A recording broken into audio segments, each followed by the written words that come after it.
Fala pessoal, tudo bem? Estamos aqui para mais um LedoCast, um episódio novo. Toda semana nós temos esse nosso bate-papo aqui. Seja muito bem-vindo aí, você que está chegando.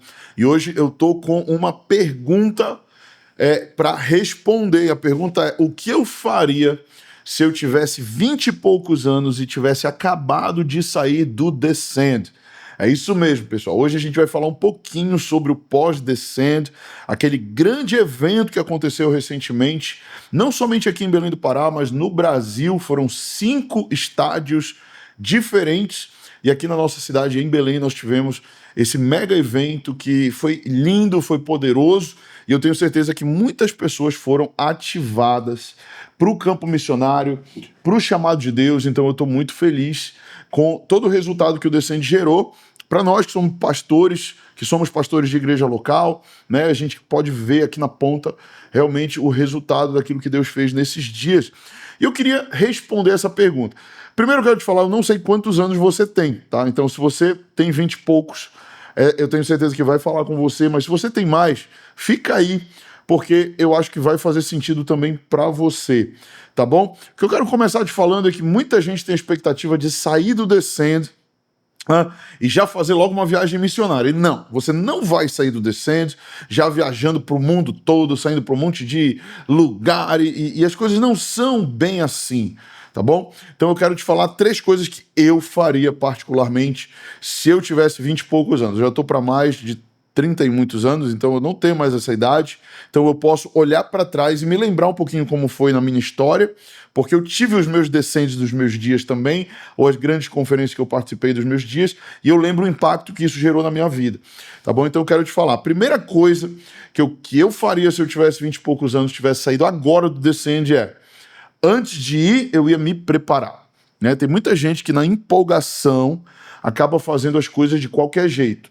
Então, eu recebi um chamado de Deus, eu estou empolgado, eu tô animado, eu estou emocionado, só bora, né? Aí compra uma passagem para algum lugar e vai-se embora e vai evangelizar. Aí, ok, pode ser que você queira fazer isso, você já tenha até feito isso, tá? Mas não é o que eu faria.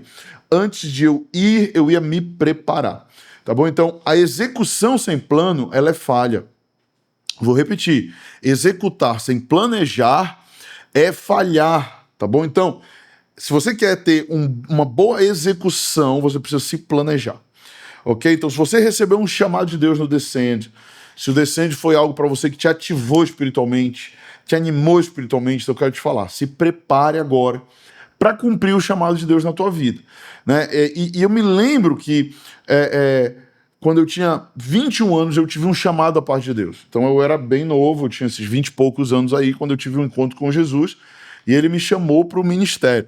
Né? E eu lembro que isso aconteceu num grande evento parecido com o Descend da época, e eu me lembro que eu parei, né? Logo depois eu conversei com a Maíra, a gente namorava nessa época, ainda não era nem noivo ainda, a gente namorava, eu falei: Maíra, eu tive um chamado de Deus, eu tive uma experiência com Deus, e agora eu preciso começar a viver isso. Agora, como que eu vou viver isso?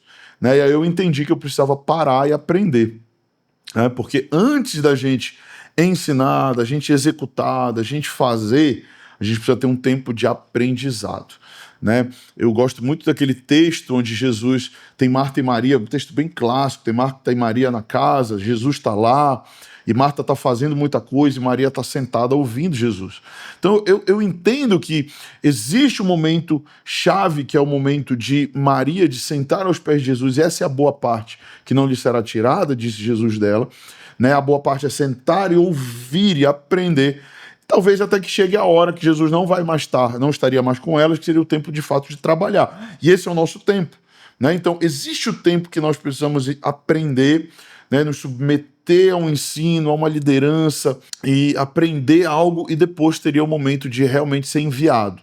Tá bom? Então, se você já estava nessa preparação e o Descend foi só esse impulso que você precisava, glória a Deus, que bom, vai em frente. Mas se não, se foi o primeiro toque, primeiro encontro com Jesus, primeira ativação, então agora é o momento de você sentar e aprender e se preparar para aquilo que você vai viver aí no futuro. Então, assim, primeira coisa que eu te falo de forma prática, né, procura aí uma agência missionária, Procura o teu pastor, procura o teu líder espiritual da tua igreja local, compartilha sobre a visão que você teve, né? E fala, eu tive esse chamado, eu quero viver isso aqui, como eu posso fazer? E a gente já entra no segundo ponto. Então, o primeiro é, antes de ir, se prepare. Mas o segundo ponto é, busque um mentor. É o que eu faria, tá bom? Se eu sou um jovem e eu tive um mentor, meu pai, eu tive a sorte, a graça de Deus de ter meu pai como pastor e mentor na minha juventude. Era alguém que eu prestava conta, era alguém que me direcionava.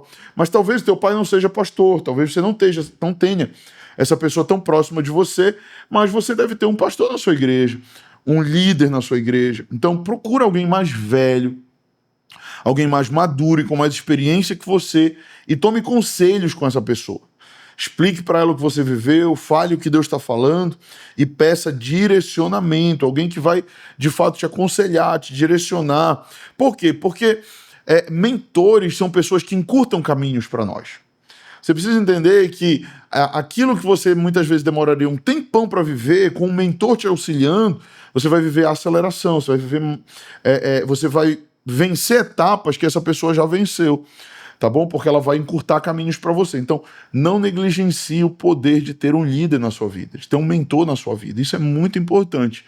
John Maxwell, que é um grande líder de líderes, né? Ele fala muito sobre liderança, ele conta em um dos seus livros que quando ele começou a jornada dele ministerial, ele procurou os 10 caras mais influentes daquele tempo. Ele procurou os 10 caras mais influentes da área dele naquele tempo. E ele propôs pagar $100 para tomar um café com cada um deles. Então ele mandou mensagem, na época ligou, a forma que tinha, e falou, olha, eu pago $100 só para ter meia hora com você e tomar um café. Você topa? Ele recebeu 9 nãos dos 10 que ele procurou, só teve um sim, e ele depois conseguiu sentar com esse líder influente e ele tomou um café de meia hora. E ele conta no livro dele que, a partir daquele café que ele teve com aquele líder abriu portas para a vida dele, encurtou caminhos na vida dele, que ele nunca imaginou que ele iria ter. E depois, com o passar do tempo, ele acabou sentando com os outros 9 que o rejeitaram e acabou tomando café com eles. Então, qual é o ensino disso aqui? É que nem que você tenha que pagar para sentar com pessoas influentes, com pessoas sábias, com pessoas que já estão bem na tua frente aí para aprender, pague o preço que for necessário. Porque isso vai te abençoar, isso vai encurtar o teu caminho, tá bom? Claro, aqui a gente está usando um exemplo de John Maxwell, né?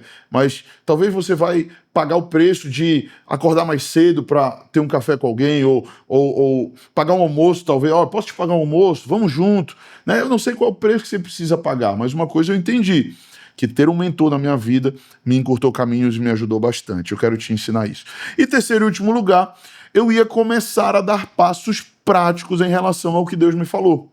Né? Então, digamos, você teve um chamado missionário. Você levantou o tênis lá no Descends, né? É bonito aquela imagem do tênis levantado. Aquilo ali é legal, é bonito, mas ok, agora é hora de calçar o tênis e ser prático e viver o que Deus falou. Né? Então, esse é o terceiro ponto que eu quero te falar. Comece a dar passos práticos. Se o chamado é missionário que Deus te deu, então agora procure alguém que vai te ajudar, uma agência missionária, um grupo de pessoas que vão te liderar nesse sentido. Conversa com o teu pastor, pede auxílio sobre isso, né? Só para você ter uma ideia, aqui na nossa igreja nós tivemos 16 pessoas no pós-Descend que nos procuraram, 16 pessoas que nos procuraram só na nossa igreja local, expressando uma vontade de fazer missões interculturais. Ou seja, viajar para outros países, para outros lugares, doar seu tempo, seu dinheiro, sua vida para levar o evangelho para lugares onde o evangelho ainda não chegou. Né? E nós, como igreja, estamos organizando agora uma viagem missionária para o meio do ano para justamente fazer isso acontecer. Então, esse é um ponto importante, dê passos práticos. Então, teve Descend. No outro dia, nós marcamos uma reunião com todo mundo da nossa igreja que sentiu um chamado de Deus justamente para dar passos práticos. Então, esses passos práticos eles são chave. Talvez já passou quase um mês do Descend, você ainda não deu nenhum passo prático. Eu estou aqui para te falar. Dê passos práticos. Você se comprometeu com Deus naquele dia levantando o tênis. Agora, vá viver aquilo que Deus colocou no teu coração. Se foi um chamado vocacional, um chamado talvez para viver algo na esfera eclesiástica, na igreja, né? Começa servindo tua igreja local. Eu acho que isso é um ponto muito importante. Às vezes as pessoas elas querem viver grandes coisas em Deus, mas tudo que um dia se tornou grande começou pequeno. E o chamado missionário, o chamado de servir a Deus, ele começa assim também, com algo bem pequeno, com algo humilde, com algo do coração de verdade, né? Então sirva a sua igreja local, né? Procure lá, se o teu chamado foi vocacional, procura teu líder, teu pastor e fala, olha, eu quero servir. É para servir cafezinho? Tô aqui. É para varrer a nave do templo depois que acabar o culto? Tô aqui. Né? E às vezes a gente romantiza muito, né? Mas e se o chamado de Deus para tua vida não é para ir para o Japão, mas é para ir lá para tua casa e servir teus pais nesse tempo? E limpar e arrumar tua cama, e limpar teu quarto, né? Em acordar mais cedo, em estudar mais, em mostrar mais responsabilidade, parar de gritar, falar mais manso. Talvez o chamado de Deus foi como Jesus mandou aquele endemoniado gadareno, ele quando falou, olha, eu quero te seguir, Jesus disse, não, volta para tua casa. E talvez Jesus mandou você não ir para Japão, para ir para Estados Unidos ou a Europa, sei lá para onde, ele mandou você ir lá para sua casa. Mandou você ser fiel na sua casa, mandou ser fiel no teu trabalho, fiel com os teus estudos. Isso é um processo, pessoal. É um tempo que é importante todo mundo viver, tá bom?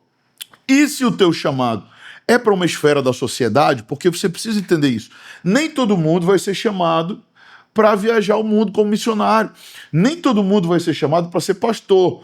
Esse dado é importante, somente 5% das pessoas que estão na plataforma, ou melhor, somente 5% dos cristãos estarão numa plataforma. Ou seja, só 5% serão pastores. Só 5% serão pastores de carteirinha. Os outros 95% dos cristãos vão servir de outra forma. Alguns vão ser missionários enviados, outros vão ser pessoas enviadas para uma esfera da sociedade. Talvez educação, talvez você foi chamado para os esportes, talvez você foi chamado para artes e entretenimento, talvez para política, ou então para comunicação, propaganda, publicidade. Eu não sei qual foi a área que Deus chamou, mas se o teu chamado foi vocacional para uma esfera social, então comece também a dar prático nesse sentido. Qual é o curso agora que você precisa fazer? Vai te inscrever num curso, vai estudar. Quais são os livros que você precisa ler? Você precisa investir nisso, né? Será que eu posso estagiar? Tá fazendo faculdade já, agora eu vou estagiar, vou dar um passo prático para estagiar num lugar onde tem a ver com a área que Deus plantou no meu coração.